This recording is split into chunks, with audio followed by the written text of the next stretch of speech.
आज मैं आपको एक ऐसी वेब सीरीज की कहानी बताने वाला हूं जिसमें एक छोटा सा स्कैम धीरे धीरे एक बहुत बड़े भ्रष्टाचार का रूप ले लेता है। ये कहानी है उन लोगों की जो पैसे के दम पर सरकारी नौकरी खरीद रहे हैं और उन मासूम छात्रों की जिनका भविष्य इस सिस्टम की वजह से बर्बाद हो रहा है। लेकिन कहानी में सबसे बड़ा ट्विस्ट तब आता है जब एक नकली पुलिस ऑफिसर पूरे सिस्टम के अंदर घुसकर सच बाहर लाने की कोशिश करती है। अब कौन है असली डीएसपी, कौन चला रहा है इस पूरे एग्जाम स्कैम को, और आखिर क्यों एक माँ को अपनी बेटी की जान बचाने के लिए गलत काम करने पड़े। तो वेब सीरीज का नाम है एग्जाम, जिसे आज हम एक्सप्लेन करने वाले हैं। तो कहानी की शुरुआत होती है कई साल पहले एक छोटे से गांव से, जहां एक परिवार रहता है जो कि बहुत गरीब है। माँ मेहनत मजदूरी करके अपने बेटे और बेटी को पाल रही थी। माँ बस एक ही सपना देखती है कि उसका बेटा खूब पढ़े लिखे, बड़ा आदमी बने और इस गरीबी से बाहर निकले।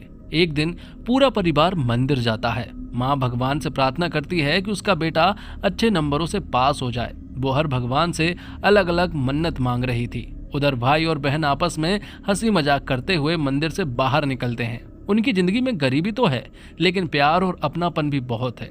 अगले दिन माँ मछली पकड़ने के काम पर जाती है। बेटा भी उनकी मदद करना चाहता है, लेकिन माँ उसे डांटते हुए कहती है, तू यहाँ मत आया कर, ये बदबू, ये गरीबी, ये सब हमारे साथ ही खत्म हो जाना चाहिए। तू बस पढ़ाई कर ताकि तेरी जिंदगी बदल जाए। बेटा चुपचाप वहां से घर पढ़ने के लिए निकल जाता है, लेकिन तभी एक भयानक हादसा हो जाता है। मछली पकड़ते वक्त माँ गलती से मछली मुंह में दबा लेती है और अचानक वो मछली उसके गले में फंस जाती है। वो तड़पने लगती है, सांस नहीं ले पाती। बेटी भागकर माँ के पास आती है, लेकिन तब तक बहुत देर हो चुकी होती है।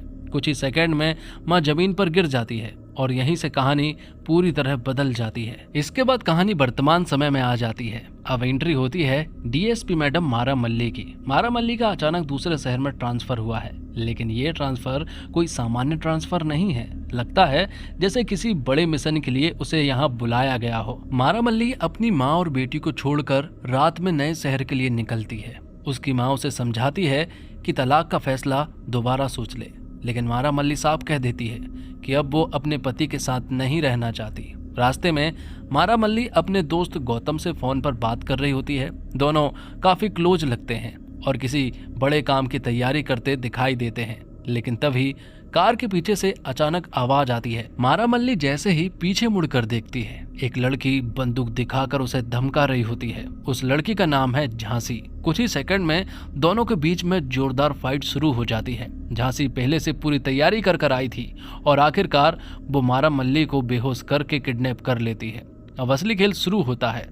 झांसी मारा मल्ली को एक सीक्रेट जगह पर ले जाती है जहां पहले से कई लोग मौजूद थे। उनका लीडर है जयचंद्रन। जयचंद्रन कोई साधारण इंसान नहीं है, वो बहुत ही शातिर दिमाग वाला आदमी है जिसने पूरी प्लानिंग पहले से कर रखी होती है। वो लोग झांसी को बिल्कुल मल्ली जैसा बना देते हैं। उसका लुक, उसका व्यवहार, यहाँ तक कि रिकॉर्ड्स भी बदल दिए जाते हैं। यानी अब दुनिया के सामने झांसी ही डीएसपी मल्ली बनने वाली थी। उधर असली मल्ली को एक साउंड प्रूफ कमरे में बंद कर दिया जाता है। उसे धमकी दी जाती है कि अगर उसने सहयोग नहीं किया तो उसकी बेटी को मार दिया जाएगा।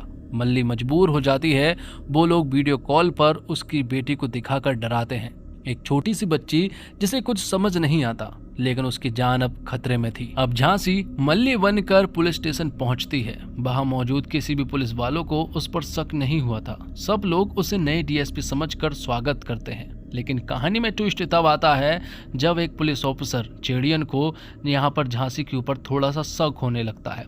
उधर झांसी का पहला काम होता है उस एग्जाम स्कैम के पीछे छुपे असली लोगों तक पहुंचना। लेकिन मामला जितना आसान दिखता है उतना होता नहीं है, क्योंकि इस स्कैम में छोटे मोटे लोग नहीं बल्कि बड़े अधिकारी, कोचिंग सेंटर और कई ताकतवर लोग शामिल होते हैं। और सबसे डरावनी वाली बात यह है, जो लोग सिस्टम के खिलाफ जाने की कोशिश करते हैं वो या तो गायब हो जाते हैं या फिर एक्सीडेंट का शिकार बन जाते हैं। यहीं पर खत्म होती है कहानी का पहला बड़ा हिस्सा, लेकिन असली खेल अभी शुरू हुआ है। लेकिन दूसरी तरफ असली मल्ली एक सीक्रेट कमरे में कैद थी, जहां हर पल उसकी बेटी के जान का खतरा है। झांसी का असली मकसद सिर्फ मल्ली बनना नहीं था, बल्कि उस बड़े एग्जाम स्कैम का पर्दाफाश करना था जिसने हजारों छात्रों का भविष्य बर्बाद कर दिया था। लेकिन सबसे बड़ी समस्या ये थी कि झांसी खुद भी नहीं जानती कि इस पूरे खेल का असली मास्टरमाइंड कौन है। उधर पुलिस स्टेशन में सब कुछ धीरे धीरे सामान्य लगने लगता है। कोई भी झांसी पर शक नहीं करता, लेकिन तभी एक छोटी सी गलती पूरा खेल बिगाड़ने लगती है। एक लोकल रिपोर्टर नई डीएसपी मल्ली का इंटरव्यू लेने के लिए पहुंचता है। यहाँ पर झांसी कैमरे के सामने आने से साफ मना कर देती है और उससे वो वीडियो डिलीट करवाने के लिए भी कह देती है। और यहीं से उस यूट्यूबर को शक हो जाता है। उसे लगने लगता है कि डीएसपी मल्ली कुछ छुपा रही है। वो चुपके से झांसी का पीछा करने लगता है और उसके रहने वाली जगह तक पहुंच जाता है। शुरुआत में वॉचमैन उसे रोक देता है, लेकिन वो खुद को मीडिया वाला बताकर अंदर घुस जाता है।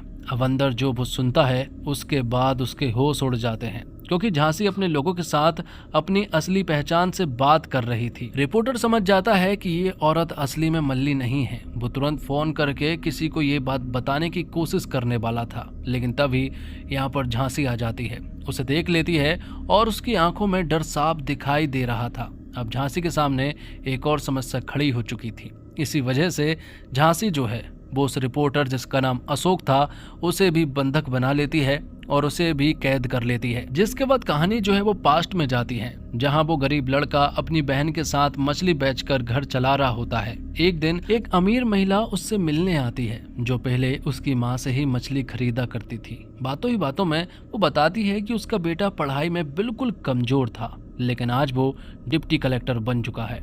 ये सुनकर लड़का हैरान रह चुका था, क्योंकि उसे पता होता है कि वो लड़का पढ़ाई में बहुत खराब था, वो बहुत कमजोर था। तब भी वो महिला धीरे से कहती है, आजकल पैसे देकर भी नौकरी खरीदी जा सकती है। बस यही वो पल था जब उस लड़के को पहली बार समझ आता है कि सिस्टम के अंदर कितना बड़ा भ्रष्टाचार चल रहा है। अब कहानी फिर से वर्तमान में लौटती है। झांसी असली मल्ली से पूछताछ करती है। वो जानना चाहती है कि एग्जाम स्कैम कैसे चलता है। शुरुआत में मल्ली कुछ नहीं बताती, लेकिन जब उसकी बेटी की जान की धमकी दी जाती है तब वो टूट जाती है।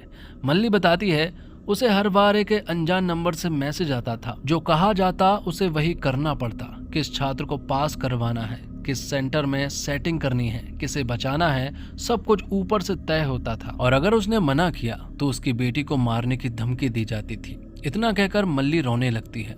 अब झांसी को समझ आने लगता है कि मल्ली खुद भी सिस्टम का शिकार है। वो मजबूरी में ये सब कुछ कर रही थी। अब उसी समय मल्ली के फोन पर एक मैसेज आता है। मैसेज में लिखा होता है 10 लाख रुपए भेज दिए गए हैं, काम सही से हो जाना चाहिए, वरना तुम्हारी बेटी जिंदा नहीं बचेगी।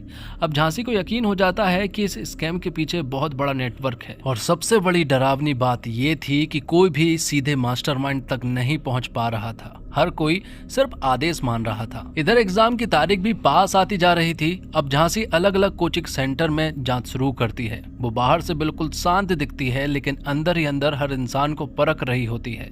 एक कोचिंग सेंटर में उसे राजेश नाम का आदमी मिलता है, जो कि गुड इंस्टीट्यूट का एमडी होता है। राजेश ऊपर से बहुत सीधा दिखता है, लेकिन झांसी को उसकी हरकत पर शक होने लगता है। झांसी वहां एक सीक्रेट रिकॉर्डिंग डिवाइस फिट करवा देती है, और जब बाद में रिकॉर्डिंग सुनी जाती है तो राजेश अपनी सेक्रेटरी तारा से कहता है, नई डीएसपी बिना वजह यहाँ नहीं आई है, सावधान रहना पड़ेगा।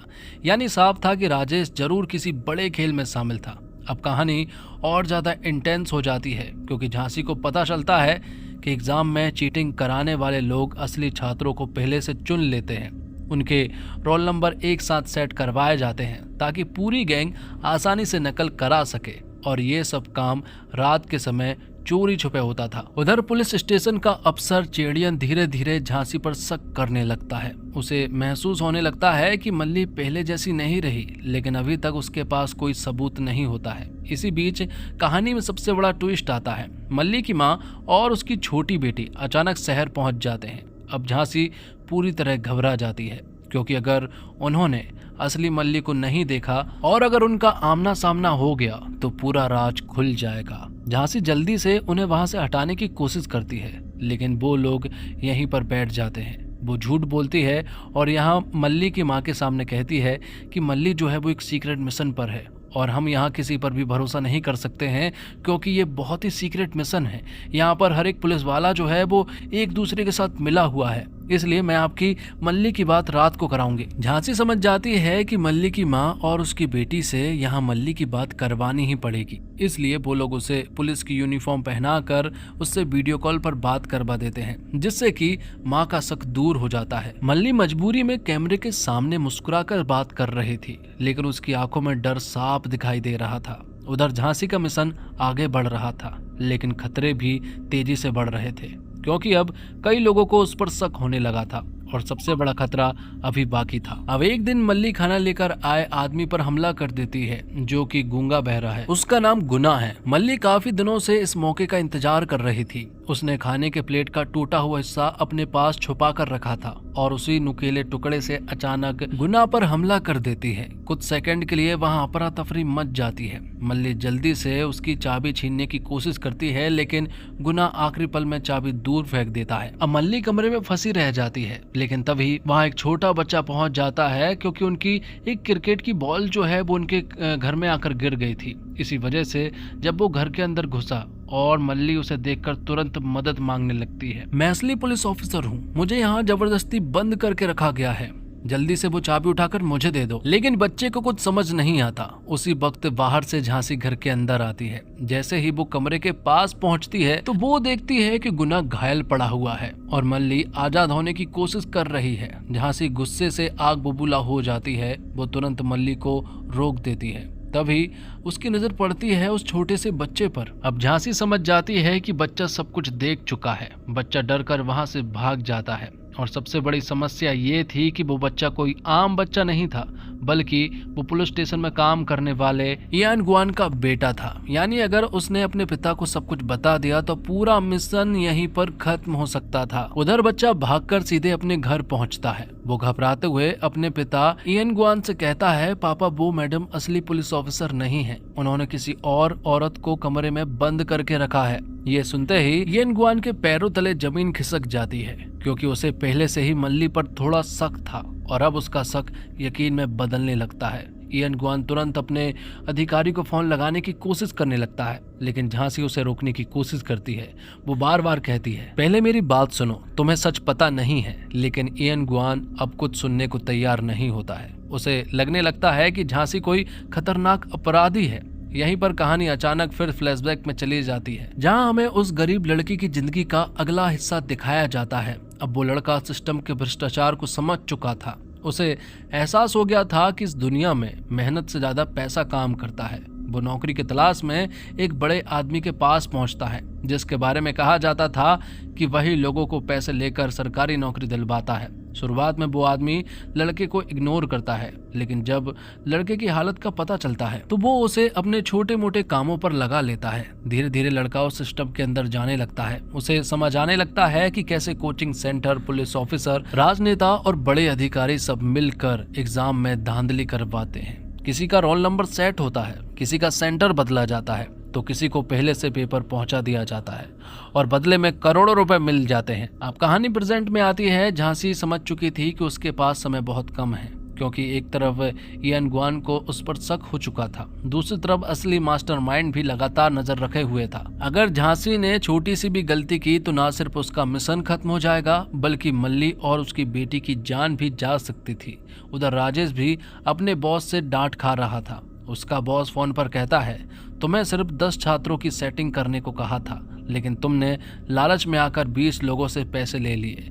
राजेश डर जाता है। अब साफ हो चुका था कि इस पूरे स्कैम में कोई बहुत बड़ा आदमी बैठा हुआ है, जो हर छोटी बड़ी चीज कंट्रोल कर रहा था। और सबसे डरावनी बात यह है कि उस इंसान का चेहरा अभी तक किसी ने नहीं देखा था। अब झांसी का अगला कदम था उस मास्टरमाइंड तक पहुंचना, लेकिन उससे पहले वो इयान गुआन को सारी चीजें बता देती है। यहाँ पर इयान गुआन भी उसकी सारी चीजें समझ जाता है और वो कहता है कि अगर तुम इस पर काम कर रही हो और अगर तुम सही हो तो मैं तुम्हारा साथ दूंगा। जब भी तुम्हें जरूरत पड़े तो मुझे जरूर बताना। उधर गौतम को भी धीरे धीरे शक होने लगता है कि मल्ली कुछ छुपा रही है। वो उससे मिलने की कोशिश करता है, लेकिन हर बार कोई ना कोई बहाना बनाकर उसे दूर रखा जाता है। अब इयान गुआन सब कुछ जानना चाहता है कि आखिरकार इन सब की शुरुआत हुई कहाँ से। तब झांसी अपने बारे में बताने लगती है और कहानी जो है वो कई साल पीछे चली जाती है, जहाँ एक छोटा सा गाँव था। कच्चे घर, टूटी सड़कें और गरीबी से भरी जिंदगी।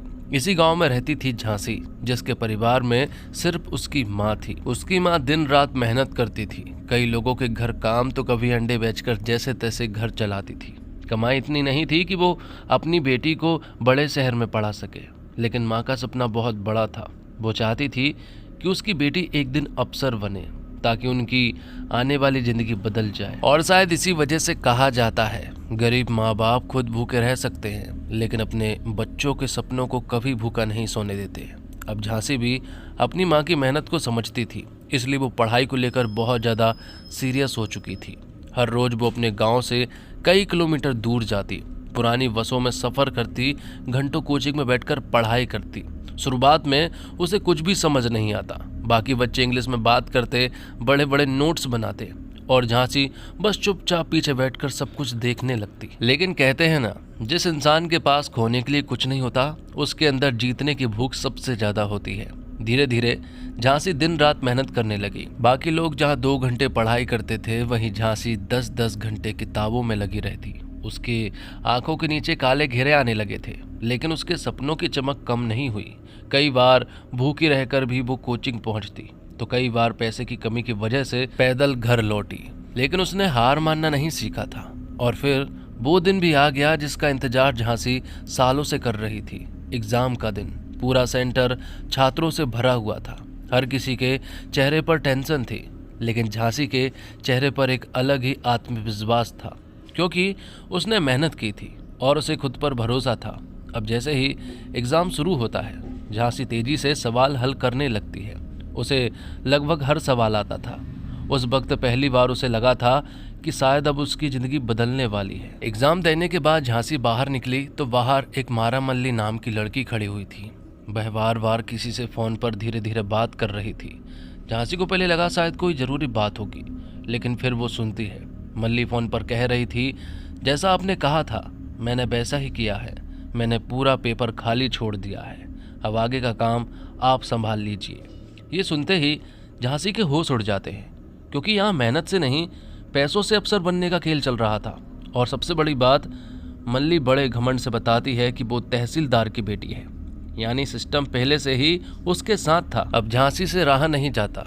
वो तुरंत मल्ली के पास जाती है और उससे पूछती है, जब पढ़ना नहीं था तो यहाँ आई ही क्यों? लेकिन मल्ली को अपनी ताकत पर बहुत घमंड था। वो झांसी की बातों को हंसकर टाल देती है। उल्टा वो झांसी को ही गरीब और बेवकूफ़ कहने लगती है।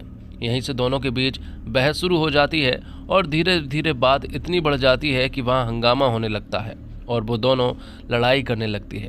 तभी वहाँ कुछ पुलिस वाले आ जाते हैं।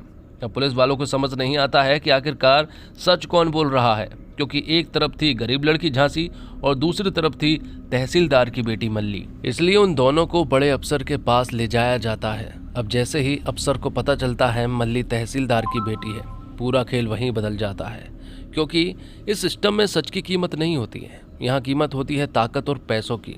तहसीलदार चुपके से उस अफसर को पैसे दे देता है और बदले में अफसर फैसला कर लेता है कि अब इस पूरे मामले में बलि का बकरा झांसी बनेगी।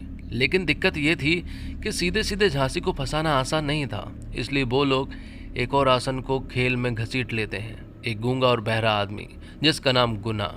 बेचारा गुना, जिसे ठीक से ये भी नहीं पता था कि आखिर उसके साथ हो क्या रहा है। उसे झूठे केस में फंसा दिया जाता है और फिर झांसी और गुना दोनों को अपराधी बनाकर जेल भेज दिया जाता है। उस दिन झांसी सिर्फ जेल नहीं गई थी, उस दिन उसका भरोसा टूट गया था। उसे समझ आ गया था कि इस दुनिया में गरीब इंसान अगर सच भी बोले तो उसकी आवाज़ हमेशा पैसे के नीचे दबा दी जाती है। और शायद उसी दिन एक मेहनती लड़की के अंदर सिस्टम के खिलाफ आग पैदा हो गई थी। जेल जाने के बाद झांसी की जिंदगी पूरी तरह से बदल चुकी थी, लेकिन उससे भी ज़्यादा टूट चुकी थी उसकी माँ। एक माँ जिसने अपनी पूरी जिंदगी सिर्फ अपनी बेटी के सपने के लिए लगा दी थी।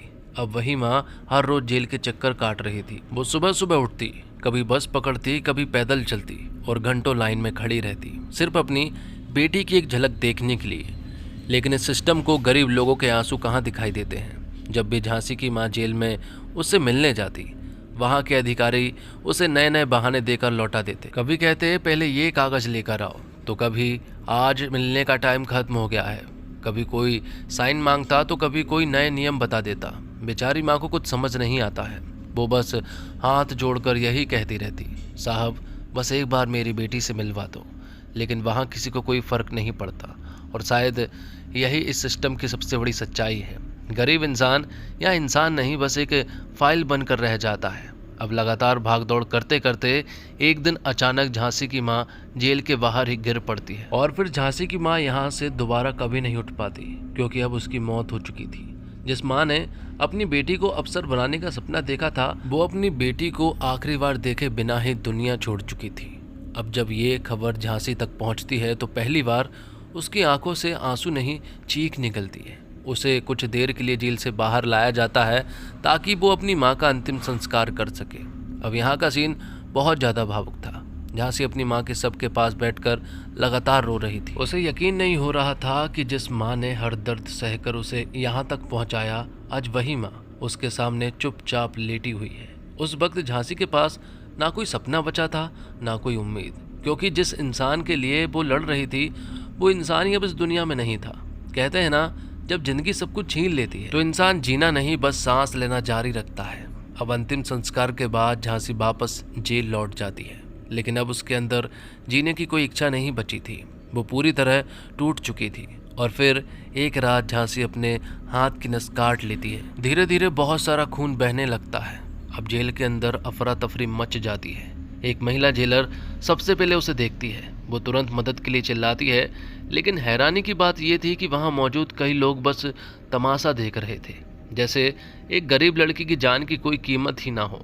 तभी वहाँ एंट्री होती है जयचंद्रन की। जयचंद्रन उस जेल का जेलर था, लेकिन वह बाकी अधिकारियों जैसा बिल्कुल नहीं था। जैसे ही वो झांसी की हालत देखता है, वो गुस्से से सब पर चिल्लाने लगता है, अगर इस लड़की को कुछ हो गया तो मैं किसी को भी नहीं छोड़ूंगा। उसके बाद जयचंद्रन खुद झांसी को उठाता है और तुरंत अस्पताल लेकर आता है। काफी मुश्किलों के बाद डॉक्टर आखिरकार झांसी की जान बचा लेते हैं। अब जब झांसी को होश आता है तो वो कमजोर आवाज में जयचंद्रन से कहती है, मैं आपको थैंक यू नहीं कह सकती, क्योंकि मैं मरना चाहती थी। मेरा सपना मेरी माँ के साथ खत्म हो चुका है। ये सुनकर जयचंद्रन कुछ सेकंड के लिए चुप हो जाता है और फिर धीरे से कहता है, जो तुम्हारे साथ हुआ है वो सिर्फ तुम्हारे साथ नहीं हुआ है, इस सिस्टम ने ना जाने कितने सपने कुचले हैं। इसके बाद जयचंद्रन अपना सच बताता है। वो कहता है, एक समय ऐसा था जब वो खुद आईपीएस अफसर बनने वाला था। उसने भी दिन रात मेहनत की थी, लेकिन इस भ्रष्ट सिस्टम ने उसका सपना भी छीन लिया और आज वो एक जेल का जेलर बनकर रह गया। जयचंद्रन की आंखों में गुस्सा साफ दिखाई दे रहा था। वो कहता है, मैं जानता हूँ ये सिस्टम कितना गंदा है, लेकिन अगर हम लड़ना छोड़ देंगे तो ये लोग हमेशा जीतते रहेंगे। इसके बाद जयचंद्रन झांसी को बताता है कि इस जेल में बहुत सारे लोग ऐसे हैं जो इस भ्रष्ट सिस्टम का शिकार बन चुके हैं। किसी की नौकरी छीनी गई, किसी पर झूठा केस लगाया गया, तो किसी के सपनों को पैसों के नीचे कुचल दिया गया, और अब वो सब लोग मिलकर इस सिस्टम के खिलाफ लड़ना चाहते हैं। जयचंद्रन झांसी से कहता है, तुम्हें टूटना नहीं है, अब हमें डर कर नहीं डट कर लड़ना होगा। यहीं से पहली बार झांसी के अंदर बदले की आग पैदा हुई थी। अब कहानी वापस वर्तमान में आ जाती है, जहां झांसी ये सारी बातें इयान गुआन को बता रही थी। इयान गुआन भी अब समझ चुका था कि झांसी कोई अपराधी नहीं है, बल्कि इस भ्रष्ट सिस्टम की सबसे बड़ी शिकार थी। लेकिन तभी अचानक एक ऐसी खबर सामने आती है जो पूरे केस को पलट कर रख देती है। टीवी पर ब्रेकिंग न्यूज चलने लगती है, गुड इंस्टीट्यूट के एमडी राजेश ने आत्महत्या कर ली। ये खबर सुनते ही झांसी पूरी तरह हैरान रह जाती है, क्योंकि अब तक उसे लग रहा था कि इस पूरे एग्जाम स्कैम के पीछे राजेश ही मास्टरमाइंड है। लेकिन उसके मरने के बाद अब साफ हो चुका था कि असली खिलाड़ी कोई और है। इसके बाद वो लोग उस रिकॉर्डिंग डिवाइस को चेक करते हैं जो उन्होंने राजेश के ऑफिस में छुपा कर लगाई थी, और फिर उस रिकॉर्डिंग में एक ऐसी आवाज़ सुनाई देती है जिसे सुनकर सबके रोंगटे खड़े हो जाते हैं। फ़ोन पर कोई राजेश से कह रहा था, अब तुम्हारा काम खत्म हो चुका है, खुद को खत्म कर लो। और सबसे डरावनी बात, राजेश बिना कुछ बोले ठीक वैसा ही करता है। मतलब साफ था, कोई ऐसा इंसान था जो पर्दे के पीछे बैठकर सबको कठपुतलियों की तरह नचा रहा था, जो जैसा कहता वैसा ही सबको करना पड़ता। और अब झांसी का असली मुकाबला उसी आदर्श से मास्टरमाइंड से होने वाला था, जिसके बाद हम देखते हैं कि झांसी अब गुना का बहुत ध्यान रखती है, क्योंकि मारामल्ली की हमले की वजह से गुना काफ़ी ज़्यादा घायल हो चुका था। हालांकि गुना बोल सुन नहीं सकता था, लेकिन फिर भी वो झांसी का पूरा साथ दे रहा था, क्योंकि कहीं ना कहीं अब उसे भी समझ आ चुका था कि झांसी गलत नहीं, बल्कि इस पूरे भ्रष्ट सिस्टम के खिलाफ लड़ रही है। अब धीरे धीरे झांसी की टीम बड़ी होने लगी थी। उसकी इस लड़ाई में अब इयान गुआन भी शामिल हो चुका था, जो पहले झांसी पर शक कर रहा था, लेकिन अब उसे भी सच्चाई पता चल चुकी थी। साथ ही रिपोर्टर आकाश भी उनकी टीम का हिस्सा बन चुका था। आकाश एक ऐसा पत्रकार है जो सच दिखाने के लिए किसी से भी भिड़ सकता है। और तो और मारामल्ली के मोबाइल पर लगातार कुछ मैसेजेस आ रहे थे, जिन मैसेजेस के बारे में झांसी जयचंद्रन को बताती। जयचंद्रन भी अब पूरी तरह समझ चुका था कि ये खेल बहुत बड़ा है और इस नेटवर्क तक पहुंचने के लिए उन्हें हर छोटे सबूत को जोड़ना पड़ेगा। इसलिए जयचंद्रन झांसी से एमडी राजेश का मोबाइल ले लेता है, क्योंकि मरने से पहले राजेश इसी मोबाइल का इस्तेमाल कर रहा था। अब जयचंद्रन उस मोबाइल की एक एक डिटेल निकालने लगता है। वो चेक करता है कि आखिरकार राजेश कहाँ कहाँ गया था, क्योंकि जयचंद्रन को पूरा यकीन था कि राजेश जहाँ जहाँ गया है वहीं कहीं ना कहीं पूरे स्कैम से जुड़ा है, कोई बड़ा सबूत जरूर छुपा होगा। और अब पहली बार ऐसा लग रहा था कि झांसी की टीम उस अंधे के मास्टरमाइंड के थोड़ा करीब पहुंचने लगी थी। अब अगले दिन झांसी की मुलाकात होती है कांस्टेबल शक्तिवेल की बेटी श्रीनिधि से। जब पहली बार झांसी की मुलाकात श्रीनिधि से हुई थी, तब वो उसे ज़्यादा खुलकर बात नहीं कर पाई थी, क्योंकि उस समय झांसी खुद बहुत बड़े मिशन में फंसी हुई थी। लेकिन अब हालात बदल चुके थे। झांसी को पता चलता है कि श्रीनिधि कॉम्पिटिटिव एग्ज़ाम की तैयारी कर रही है और एक अफसर बनना चाहती है। ये सुनते ही झांसी को अपने पुराने दिन याद आ जाते हैं, वो दिन जब वो खुद गांव से दूर जाकर घंटों पढ़ाई करती थी। इसलिए वह झांसी श्रीनिधि को बहुत अच्छे से समझाने लगती है। वो उससे कहती है, अफसर बनने के लिए सिर्फ किताबें पढ़ना नहीं, हिम्मत भी होनी चाहिए। श्रीनिधि भी यहाँ झांसी की बातों को ध्यान से सुन रही थी, क्योंकि उसे नहीं पता था कि उसके सामने बैठी औरत ने जिंदगी में कितना कुछ खोया है। दूसरी तरफ रात होते ही जयचंद्रन अपनी टीम के साथ राजेश की आखिरी लोकेशन पर पहुंचता है, लेकिन वहां पहुंचकर वो लोग हैरान रह जाते हैं, क्योंकि वो जगह कोई ऑफिस या बिल्डिंग नहीं, बल्कि एक बीच के पास एक छोटा सा इलाका था। जयचंद्रन समझ नहीं पा रहा था कि आखिरकार एमडी राजेश यहाँ क्या करने आता था। वो लोग आसपास जांच करने लगते हैं, फिर वहीं एक छोटी सी चाय की दुकान पर बैठकर चाय पीने लगते हैं। तभी जयचंद्रन राजेश के मोबाइल को दोबारा देखता है और उसी दौरान उसे एक फोटो दिखाई देती है। वो फोटो उसी चाय वाले आदमी की थी। ये देखते ही जयचंद्रन समझ जाता है कि ये आदमी जरूर कुछ न कुछ जानता है। उधर दूसरी तरफ झांसी रात में शक्तिवेल को कॉल करती है और कहती है कि वो तुरंत अपनी बेटी श्रीनिधि को एक होटल लेकर आए, क्योंकि उनके पास एक बहुत जरूरी काम था। दरअसल उस रात एक लड़का और एक लड़की मास्टरमाइंड द्वारा बताई गई जगह पर जाने वाले थे, लेकिन यहाँ झांसी उनकी जगह आकाश और श्रीनिधि को भेज देती है ताकि वो लोग अंदर जाकर सारी जानकारी निकाल सके।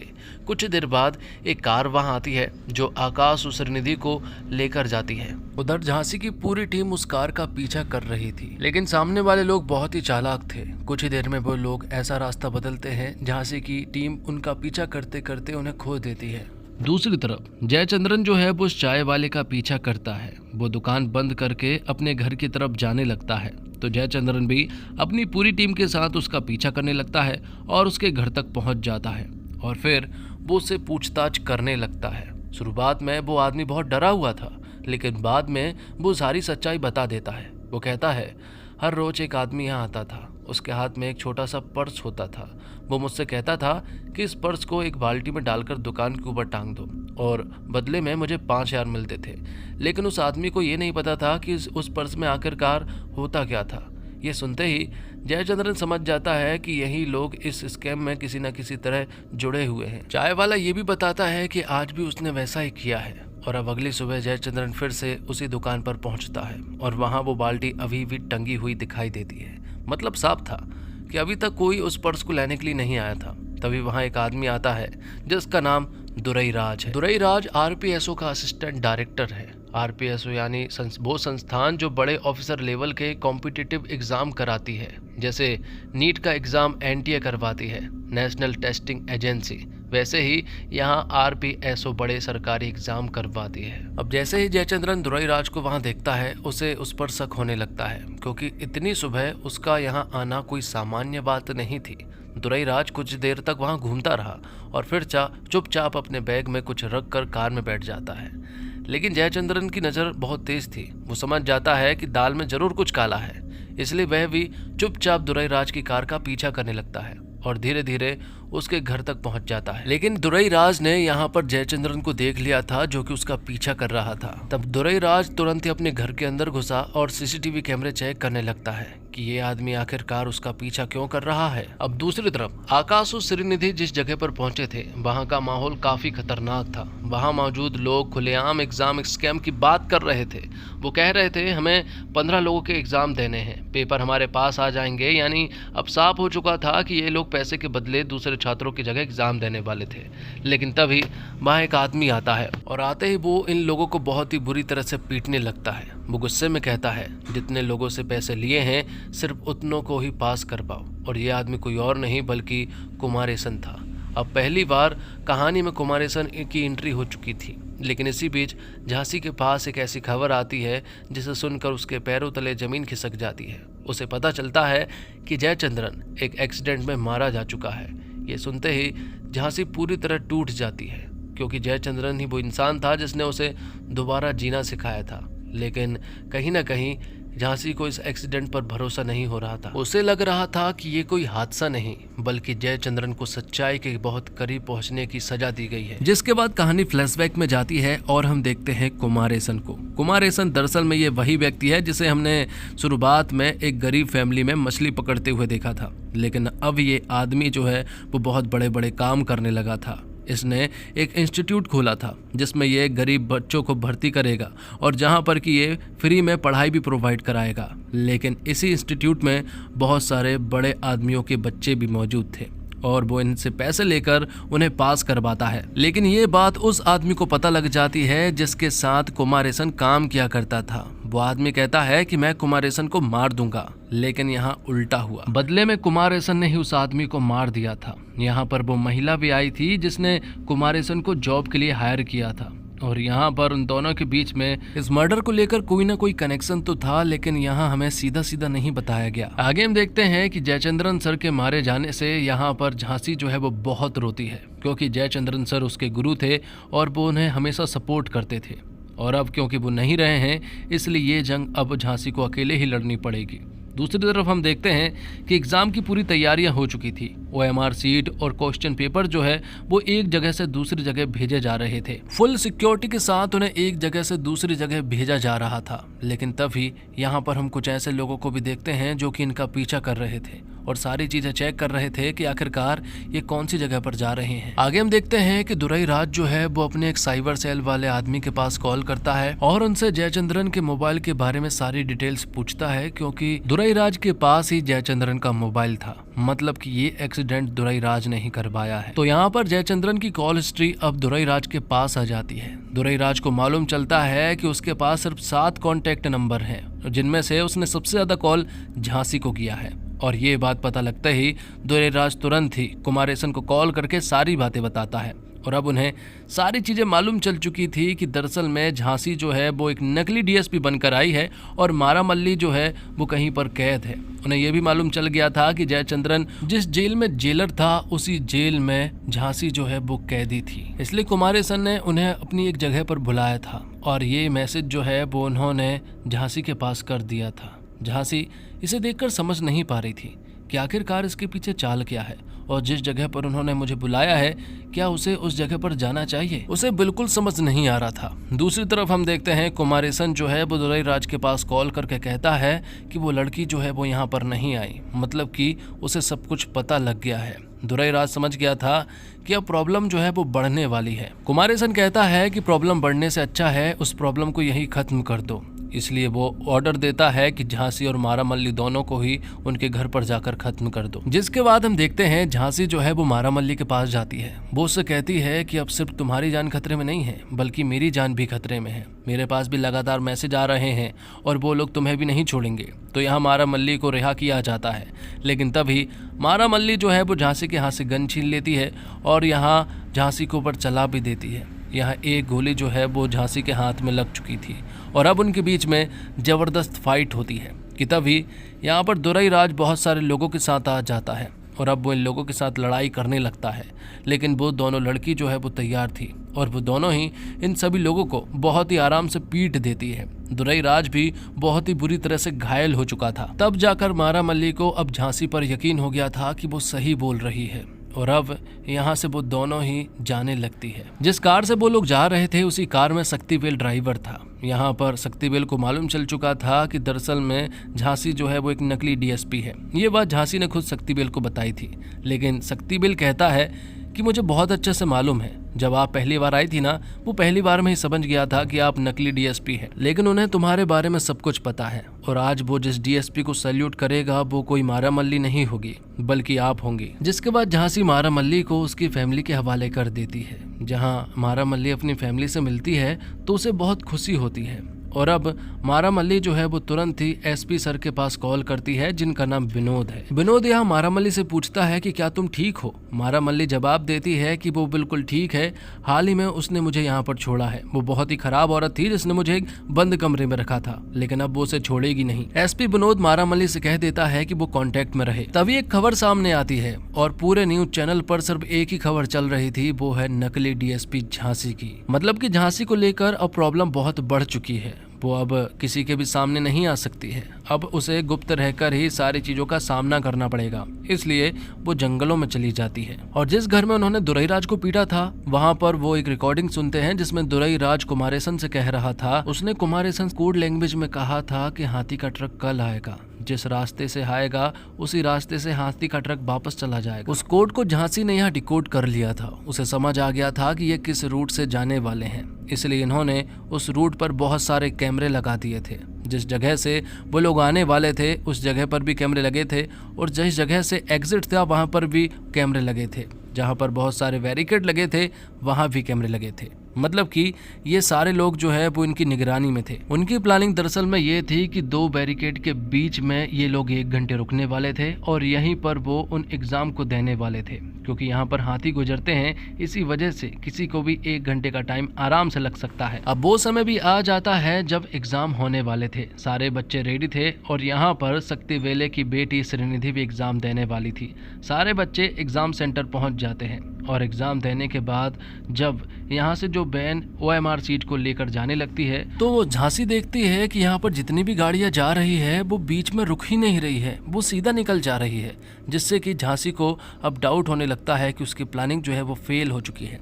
और तभी एसपी सर यहाँ कॉल लगाते हैं और वो कहते हैं कि वो फेरी की जगह आ चुके हैं। और यहाँ पर फेरी के नाव के यहाँ पर 2 कार रुकती है, और जब वो यहाँ से नदी क्रॉस कर रही थी तो फेरी के ऊपर 2 कार खड़ी हुई थी।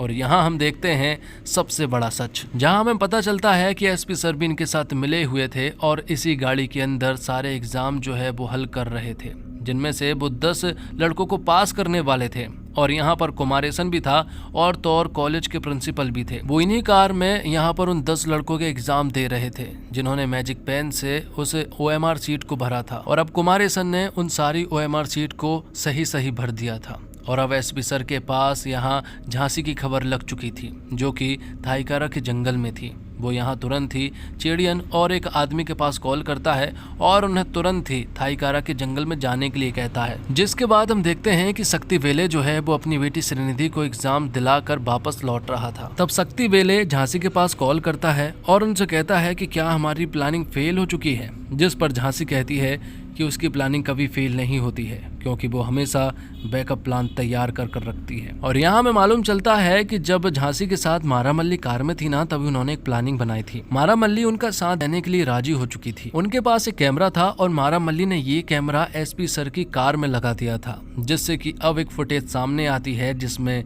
एसपी सर भी थे और कुमारेसन भी था, जिससे कि अब इनका सारा पर्दाफाश जो है वो हो चुका था। सारी चीजें जो है वो बाहर आ चुकी थी। एसपी सर जो कि बिल्कुल दूध के धुले लग रहे थे, अब वो एक बहुत बड़े क्रिमिनल बन चुके थे। और ये सब कुछ मारा मल्ली की वजह से हो पाया था। मारा मल्ली यहाँ झांसी से कहती है कि अब मुझे कुछ ठीक करने का मौका मिला है तो वो जरूर ठीक करेगी, और साथ ही वो आज ही डीएसपी के पद से रिजाइन दे रही है, क्योंकि ये पद मेरे लिए है ही नहीं। ये पद किसी समझदार और होशियार इंसान को देंगे जो कि सचमुच ही इस पोजीशन को डिजर्व करता है। जिसके बाद चेड़ियन और गौतम जो है वो थाईकारा के जंगल में पहुंच जाते हैं, क्योंकि उन्हें यहाँ पर झांसी की लोकेशन मिल जाती है। झांसी पकड़ी भी जाती है और अब झांसी के पास कोई और रास्ता नहीं बचा था कि आखिरकार वो क्या करे। तभी यहाँ हम देखते हैं कि चेड़ियन जो है वो यहाँ गौतम की कनपटी पर बंदूक लगा देता है और यहाँ झांसी से कहता है, मुझे आपके बारे में सब कुछ मालूम है, आप यहाँ से आराम से जाइए, मैं ऐसे देख लूँगा। जब पहले दिन झांसी ऑफिस आई थी ना, चेड़ियन ने उसी दिन उसके बारे में सब कुछ पता कर लिया था, लेकिन उसे उसके बैकग्राउंड के बारे में सब कुछ मालूम था। इसी वजह से आज तक वो उसे बचाते हुए आ रहा था। डीएसपी की कई बार मीटिंग्स हो रही थी, लेकिन उसने ही हर बार इन्हें टाली थी ताकि झांसी ना पकड़ी जाए। तो चेड़ियन जो है वो सामने ना आते हुए भी उन सबका बहुत अच्छे से ख्याल रख रहा था। तो अब यहाँ से झांसी, मणि और मामी जो है वो यहाँ से निकल जाते हैं, लेकिन तभी हम देखते हैं कुमारेसन को। कुमारेसन जो है वो बहुत गुस्से में था और उसे देखकर ये तीनों ही डर जाते हैं। कुमारेसन अब इनका पीछा करने लगता है और उसने एक ऐसा तीर चलाया जो कि सीधा मामी के छाती में लगा और उसकी वहीं पर मौत हो गई। उसे देखकर यहाँ पर झांसी को बहुत बुरा लगा। उसे समझ नहीं आ रहा था कि आखिरकार अब करना क्या है, इसलिए वो यहाँ मणि से कह देती है कि हम दोनों को ही अलग अलग रास्ते जाने होंगे। यहाँ मणि अलग रास्ते चला जाता है और झांसी जो है वो कुमारेसन के हाथ पकड़ा जाती है। कुमारेसन ने अब यहाँ झांसी को अपने बारे में सब कुछ बताया कि वो इंसान क्या है और किस तरह के काम करता है, और वो कहता है कि अगर हमारे सामने कोई भी आता है तो हम उसे इसी तरह से मार देते हैं। यहाँ पर कुमारेसन के इरादे जो है वो पूरी तरह से यहाँ झांसी को ख़त्म करने के थे, लेकिन झांसी पूरी तरह से तैयार थी। वो यहाँ अपने तीर को निकालती है और यहाँ कुमारेसन के पेट में घुसा देती है और फिर मौका देखते ही यहाँ से भाग निकलती है। और अब टीवी पर न्यूज आती है जहां कुमारेसन और तो और एसपी सर भी एक बहुत बड़े अपराधी के रूप में सामने आ रहे थे, क्योंकि वो फुटेज जो है वो मणि ने मीडिया वालों को दे दी थी, जिससे कि अब तो इनकी हालत जो है वो बहुत ही खराब होने वाली थी। दूसरी तरफ हम देखते हैं कुमारेसन को, जो कि अपनी बहन से बात कर रहा था, जो कि दुरईराज की पत्नी है। लेकिन अब दुरईराज के भी तो बहुत बुरे हाल होने वाले हैं। वो उससे ज्यादा बात नहीं कर पाता है और कॉल कट कर देता है, जिसके बाद वो नदी में जाता है। नदी में जाकर वो सिर्फ अपनी माँ के बारे में सोच रहा था कि उसकी माँ उससे क्या बोला करती थी। आखिर में वो एक मछली पकड़ता है और जिस तरह से उसकी माँ की जान गई थी, उसी तरह से वो उस मछली को अपने मुंह में घुसा लेता है, जिससे कि उसकी सांसें बंद हो जाती हैं। आखिर में हम देखते हैं झांसी को। उसके बारे में सबको पता चल गया था कि उसने जो एग्ज़ाम दिया था वो एक ईमानदार रूप से एग्ज़ाम दिया था और उसे बहुत ही अच्छे नंबर मिले थे। इसी वजह से यहाँ झांसी को डीएसपी का पद मिल जाता है। और तभी झांसी के पास एक कॉल आता है और पता चलता है कि दरअसल में असली मास्टरमाइंड जो है वो कुमारेसन नहीं था, बल्कि कोई और है और वो अभी भी जिंदा है। और ये सुनकर झांसी पूरी तरह से हैरान रह चुकी थी। और इसी के साथ एग्जाम वेब सीरीज का एक्सप्लेनेशन यहीं पर समाप्त होता है। दोस्तों, इस वेब सीरीज में सिर्फ 7 एपिसोड थे और 7 एपिसोड को मैंने एक्सप्लेन कर दिया है। आगे की वेब सीरीज शायद आगे बन सकती है, लेकिन ये वेब सीरीज यहीं पर समाप्त होती है। उम्मीद करता हूँ आपको ये वीडियो पसंद आई होगी। वीडियो पसंद आई हो तो वीडियो को लाइक करके चैनल को सब्सक्राइब जरूर कीजिएगा, ताकि आपको इसी तरह के लेटेस्ट और फ्रेश कंटेंट मिलते रहे। मिलते हैं एक और कमाल की वीडियो के साथ, तब तक के लिए आप हमारे चैनल के साथ बने रहिए। धन्यवाद। जय हिंद, जय भारत, जय श्री राम।